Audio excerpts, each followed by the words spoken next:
열왕기하 16장 1절에서 9절까지 말씀 한 절씩 교독합니다. 르말야의 아들 베가 제70년에 유다의 왕 요담의 아들 아하스가 왕이 되니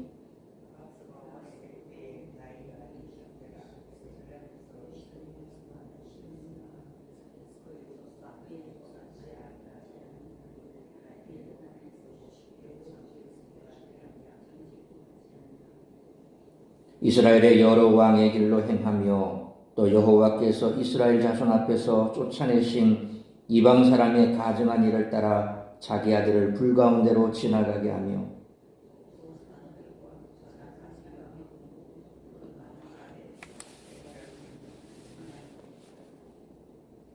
이때 아람의 왕 르신과 이스라엘 왕 르말야의 아들 베가가 예루살렘에 올라와서 싸우려 하여 아하스를 에워쌌으나 능히 이기지 못하니라.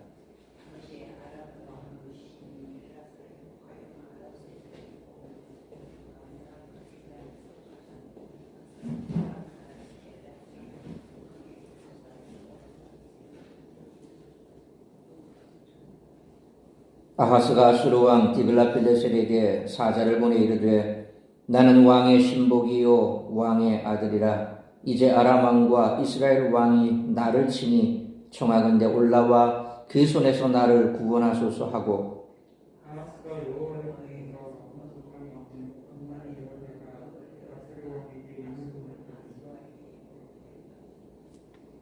구절같이 있습니다. 아수르 왕이 그 청을 듣고 곧 올라와서 다메섹을 쳐서 점령하여 그 백성을 사로잡아 기르로 옮기고 또 르신을 죽였더라. 아멘. 유다의 상황은 나아질 기미가 보이지 않습니다. 예후에 의해 아하시아가 처형된 이후 아하스에 이르기까지 등장했던 왕들 요아스, 아마샤, 아사랴, 요담은 하나님 앞에서 정직하게 행했다는 평가를 받았는데 아하스는 이스라엘 왕들의 길로 행하며 모든 상황을 되돌려 버렸습니다. 열왕기의 저자는 아하스에 관한 신학적 평가를 통해 유다 땅에 끈질기게 살아남아 끊어지지 않았던 죄악을 강조합니다. 우리들은 이를 통해 죄의 습성을 분명하게 인식해야 합니다. 완전히 제거하지 않은 악은 제거된 것이 아닙니다. 아하스 선대의 왕들은 정직하다고 평가를 받았으나 이는 그들이 완벽했다는 의미가 아니었습니다. 그들의 평가와 삶이 이를 말해줍니다. 산당을 제거하지 않거나 여호와께서 치셔서 병을 얻거나 반역으로 죽음을 맞는 것이 그 예입니다. 끈질기게 살아남은 죄의 싹은 다시 힘을 키워 우리의 삶을 공격합니다. 마치 잡초와 같습니다. 농사를 하든지 밭일을 하든지 혹은 집에 정원을 가꾸든지 참 이 잡초라는 게 희한합니다. 내가 뿌린 적도 없습니다. 심은 적도 없습니다. 그런데 뽑고 또 뽑아도 시간 지나면 또 거기에서 잡초가 나옵니다. 참 희한하죠. 바로 그런 겁니다. 죄라는 것은 우리가 뽑고 뽑는데 또 한순간 가만히 내버두면 또 살아납니다. 그러니 이 땅을 떠날 때까지 항상 우리가 이와 같은 악과 싸워야 하는 이유가 거기에 있는 거죠. 오늘 정말 말씀대로 살아서 승리한 것 같은데 또 평안이 찾아오면 마치 사사기와 똑같지 않습니까? 평안하면 하나님 앞에 어느 정도 하나님의 은혜로 이제 평안이 찾아오면 감사하다가도 시간이 지나면 점점 익숙해집니다. 그러다 보면 익숙한 죄에 또 물들고 그래서 그 죄악이 점점 커져서 강성해지면 또다시 하나님께서 외세를 통해서든지 어떤 일을 통해서 치시면 또 그것이 점점점 악이 세져서 내가 괴로워지면 다시 엎드려 기도하면 또 하나님께서 불쌍히 여기시고 그들을 구제할 사사를 보내시고 이런 사사기에 쳇바퀴 도는 그런 삶.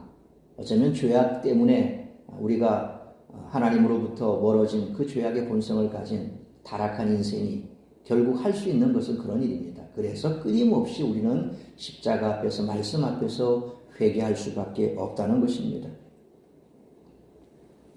따라서 이 신앙생활을 오래 한 성도들은 죄를 인식하는데 더 유의해야 하는 부분이 바로 이것입니다. 이것은 자신이 하나님을 믿고 있다고 착각하는 것입니다. 열왕기 저자는 아하스를 평가하며 그의 하나님이라고 기록했습니다. 평행 본문인 이사야 7장에서도 아하스가 중요한 결정을 내려야 할 때 여호와를 의식하고 있었음을 보여줍니다. 사실 이사야 7장을 읽어보면 아하스의 내용이 나오는데 그때 그 내용 속에 보면 아하스가 정말 하나님께서 그와 같은 일들을 행하셨기 때문에 내가 거기에 순복해야 되는데 그러나 그 부분에 대해서도 자기는 제대로 받아들이지 못한다. 나는 그럴 수 없다. 뭐 이런 식으로 표현이 나옵니다. 근데 그것이 믿음이 있어서 그렇게 나온 게 아니라 소위 말하면 하나님을 인정하지 않는 불신앙의 하나의 표현입니다. 그러니까 아하스는 아예 믿음 자체가 없는 거죠. 하지만 열왕기의 본문은 또 그의 하나님이라는 표현이 열왕기하 5장 11절에 동시에 나옵니다. 이 열왕기하 5장 11절에는 누가 나옵니까? 나만 장군이 나옵니다. 나만 장군은 바로 자기가 이스라엘을 찾아왔을 때 내가 가지고 있는 이 질병을 분명 거기에 있는 이 선지자가 나를 낫게 해야 되는데 이 엘리사 선지자를 찾아갔을 때 낫게 하기는커녕 코빼기도 안 보이는 겁니다. 그러니까 어쨌든 그가 나와서 그의 하나님 앞에 뭔가를 해서 내 질병을 치료해야 되는데 안 했다는 겁니다. 그때 나오는 표현이 바로 그의 하나님입니다. 자, 그래서 돌아가려고 할 때 그의 부하가 뭐라 그럽니까? 왕이시여, 만약에 선지자가 뭐라도 시킨들 당신 안 하겠습니까? 근데 왜 우리가 있는 그 땅의 그 강보다 좀 더럽다 하더라도 거기 가서 씻으라 그러는데 그 못할 일이 뭐 있습니까? 믿져봐야 본전 아닙니까? 그 말에 그는 돌이켜서 갔죠. 그러니까 열왕기하에 나오는 이 나아만 장군은 사실 이방인으로 여호와를 경외했지만 결국 그는 하나님을 믿어서 어쨌든 믿었든지 안 믿었든지 갔습니다. 순종했습니다. 그리고 치유를 받았죠. 그 다음에 그가 보인 모습은 뭡니까? 돌아오는 길에 이스라엘의 허울 가져가서 내가 그것을 기념 삼아서 여호와만 섬기겠습니다. 뭐 이렇게 표현을 하지 않습니까? 그러니까 나아만 장군은 이방인이었어도 그가 하나님을 이렇게 믿었는데 이 아하스는 하나님을 섬기는 백성이면서도 하나님을 믿지 않는 하나님을 믿는 것에 실패했다는 것을 이처럼 대차 본문을 통해서 보여주고 있습니다. 우리들 역시 자신이 여호와를 안다고 확신하고 믿는다고 말하면서 죄악을 행하는 것이 아하스와 우상에게 자식을 바친 것처럼 하나님 앞에서 혐오스러운 행위가 될 수 있음을 항상 기억해야 됩니다. 뭐 이 정도쯤은 괜찮지. 이 정도쯤은 왜 너무 많이 하니까. 지금 대통령이 그렇잖아요. 검찰 출신이다 보니까 법을 너무 잘 알아요. 법을 너무 잘하니까 어떻게 하면 내가 여기에서 조금 더 유리할 수 있을까 생각하는 거예요. 모르면 그냥 우리는 끌려갑니다. 그죠? 법을 모르니까 경찰서 오라고 하면 갑니다. 뭐 어떻게 하라면 합니다. 그런데 아니까 머리를 쓰는 거죠. 똑같습니다. 신앙생활 오래 하다 보니까 내 경험상 이 정도는 그냥 넘어가는 것 같더라. 그런데 오랜 시간 우리가 펼쳐놓고 보면 이때 이것이 이때 이렇게 우리는 몰라요.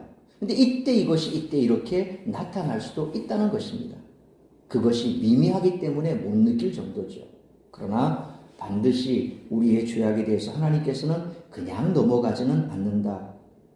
그래서 오늘 아하스가 결국 그렇게 믿음 없이 불신앙으로 살았던 그 가장 정점에 찍혔던 게 뭡니까? 자식을 우상의 제물로 바치는 이와 같은 일까지 벌어졌다는 겁니다. 이러한 죄에서 돌이키지 않는다면 반드시 처벌이 뒤따릅니다. 결국 오늘 본문은 아하스가 겪은 정치, 군사적 침략을 하나님이 주도하셨다는 그렇게 말합니다. 그러나 아하스는 영적으로 대응하지 못합니다. 그저 자신이 가지고 있던 세상적 기준 안에서 최선으로 대응했던 모습을 볼 수 있습니다. 그러므로 우리에게도 아하스와 같은 이런 불신앙의 모습은 없는지 늘 살펴야 할 줄 믿습니다. 우리가 심각한 영적 침체 가운데 있다 하더라도 일상 가운데서는 전혀 느끼지 못하고 사는 경우가 참 많습니다. 영적 침체의 문제는 마태복음 27장 25절로 27절 말씀처럼 비가 내리고 창수가 나고 바람이 부는 그런 상황이 벌어졌을 때 베개라에 드러납니다. 그때 내 믿음이 반석 위에 세워진 믿음이냐 혹은 모래 위에 지은 집과 같은 그런 믿음이냐라는 것이 그때 드러나죠. 바람이 불고 창수가 나면 어떻습니까? 반석 위에 세워진 집은 튼튼합니다. 그런데 모래 위에 세워진 집은 무너진다는 겁니다.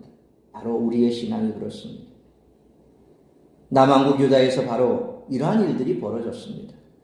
따라서 이와 같은 오늘 본문의 말씀을 통해서 우리들이 깨달아야 할 것은 첫째로 1절로 4절 말씀처럼 죄악을 제거하지 않으면 그로 인해 폐해를 피할 수가 없다는 것입니다.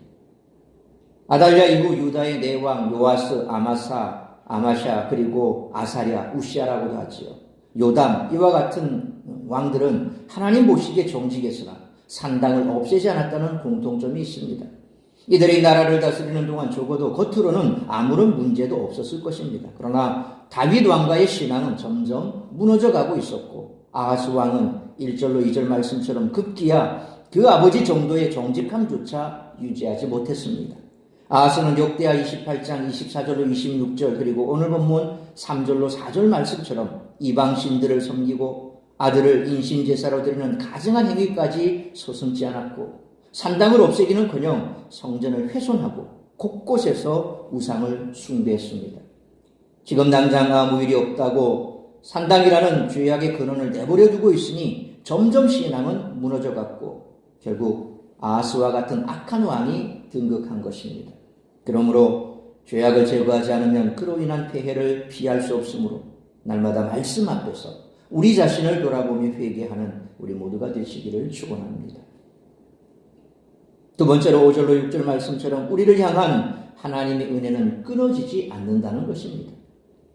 다윗 왕가는 신앙 전수에 실패했지만 하나님은 약속하신 은혜를 끊지 않으셨다는 사실이 참으로 중요합니다. 5절 상반절 말씀처럼 당시 아람 왕 르신과 이스라엘 왕 베가는 동맹을 맺어 아수르에 대항하려 했지만 유다의 아하스는 그 동맹에 참여하지 않았습니다. 이에 동맹군은 유다를 먼저 쳐서 위험 요소를 없애려 했습니다.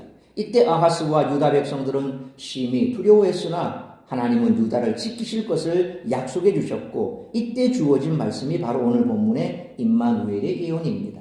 임마누엘의 뜻이 뭡니까? 함께 하겠다는 말씀이죠. 하나님이 주신 말씀대로 5절 하반절로 6절 말씀처럼 르신과 베가가 이끄는 동맹군은 아람이 유다 왕 아마샤에게 빼앗겼던 엘랏을 되찾는 것 외에는 유다에 타격을 입히지 못했습니다. 그러므로 언제나 문제는 인간의 불신앙, 불순종에서 비롯되지만 당신의 백성을 향한 하나님의 은혜는 끊어지지 않음을 항상 기억하고 하나님만 믿고 말씀에 순종하는 삶을 살아가는 우리 모두가 되시기를 축원합니다. 세 번째로 7절로 9절 말씀처럼 불신앙이 하나님으로부터 오는 은혜를 막는다는 것입니다. 그러나 아하스는 하나님의 말씀만 믿고 의지할 만큼 신실하지도 담대하지도 않았습니다. 아하스는 7절 말씀처럼 하나님보다 아수르를 의지해 아수르 왕 디글랏빌레셋에게 아람과 이스라엘의 배후를 치라고 요청합니다.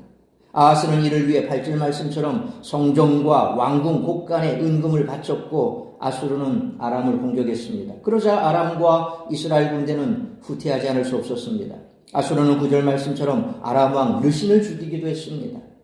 아하스는 아마도 아수르의 도움으로 나를 구했다라고 생각했을 것입니다. 그러나 아수르는 아람과 이스라엘을 칠 생각이 있었는데 유다에게 뇌물까지 받으며 그 일을 실행했기에 꽉 먹고 알먹은 셈이면 유다가 버티기만 했으면 이스라엘 아람 연합군은 아수르의 위협 때문이라도 후퇴할 수밖에 없었을 것입니다.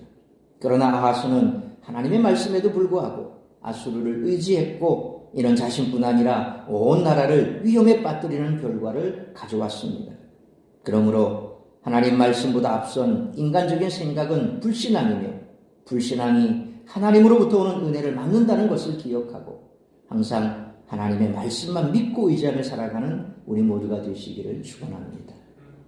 사랑하는 성도 여러분, 아하스는 선왕들의 불완전한 신앙에도 미치지 못했습니다. 그러니 하나님보다 아수르를 의지했고 이러한 선택으로 하나님을 떠나 가증한 이방의 우상을 섬기는 데까지 이르렀습니다. 이처럼 죄악의 영향력은 점점 커지고 결정적인 순간에 크게 발현합니다.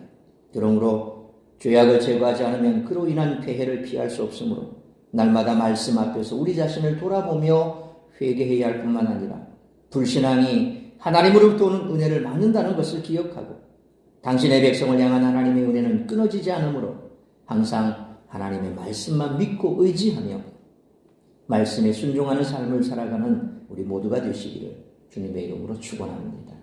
기도하겠습니다. 걸어가신 아버지 하나님, 은혜와 사랑을 감사합니다. 오늘도 이 새벽을 깨워 말씀으로 예배로 하루를 시작하게 하시니 감사합니다. 오늘 우리에게 주신 말씀 늘 우리가 가슴에 새기며 이 땅을 살아가는 날 동안 많은 유혹이 있고 또 우리가 평안할 때일수록 더욱더 하나님의 말씀에서 내가 멀어지지는 않았나 늘 십자가 앞에서 말씀 앞에서 우리 자신을 돌아보아야 할 것입니다. 작은 죄악이라도 그것을 가만히 내비두면 마치 잡초가 자라는 것처럼 어느 순간인가 잡초로 무성해질 수밖에 없습니다. 죄악으로 무성해질 수밖에 없습니다. 결국 그로 말미암아 우리의 삶은 점점 더 기울어져 간다는 것입니다. 그것이 역사적으로 보여줬던 인간의 삶이라는 것입니다. 또 인간 역사의 현주소라는 것입니다. 그러므로 오늘도 이 말씀 가슴에 새기며 우리가 어떠한 상황 속에서라도 하나님의 말씀만 붙들면 하나님께서 우리를 선한 길로 인도하실 것이요 또한 우리가 우리 속에 있는 그 죄악된 것들을 날마다 말씀 앞에서 우리의 죄를 자백하고 고백하고 그리고 회개함으로 하나님께서 베푸시는 또 은총 가운데 사주 은총 가운데 살아간다면 하나님의 은혜는 끊임없이 우리에게 흘러 들어올 수 있습니다. 죄악이 하나님의 은혜를 가로막는다는 사실을 기억하고 늘 하나님의 사주 은총 가운데 살아가는 우리 모든 성도들의 삶이 되게 하여 주옵소서. 그리함으로 하나님의 말씀 붙들고 하나님께서 베푸시는 은혜 속에서 우리가 살아가는 것이 이 땅에서의 참된 소망이요 또 우리가 그런 삶을 살아갈 때 우리를 통하여 하나님께서 하시고자 하는 일들 하나님의 역사가 나타나게 될 줄 믿습니다. 이제 내일이면 또 성탄절입니다. 우리 주님께서 이 땅에 오심을 온 천하 만민이 기뻐해야 할 그러한 순간에도 여전히 그늘진 곳에 있는 하나님을 알지 못하고 이 구원의 복된 소식을 알지 못하는 어둠 속에 있는 자들이 있습니다. 빛으로 오신 그 주님을 우리가 증거할 수 있는 그러한 삶을 살아가게 하여 주옵시고 주님 앞에서는 그날까지 이 어둠 세상 가운데 빛으로 오신 그 주님을 세상 속에 알리고 그래서 그들조차도 빛 가운데로 나와 빛의 삶을 살아가는 그러한 구원받는 백성들이 되는 길을 열어주는 일에 한평생 우리 모두가 진력할 수 있기를 원합니다. 오늘 이 한날도 나를 통하여 이루고자 하는 그 하나님의 뜻을 이루며 구원의 복음을 증거하는 복된 한날의 삶을 살아갈 수 있는 우리 모든 성도들의 삶이 될 수 있기를 간절히 빌고 소원하오며 이 모든 말씀 우리 주 예수 그리스도의 이름으로 기도하옵나이다. 아멘.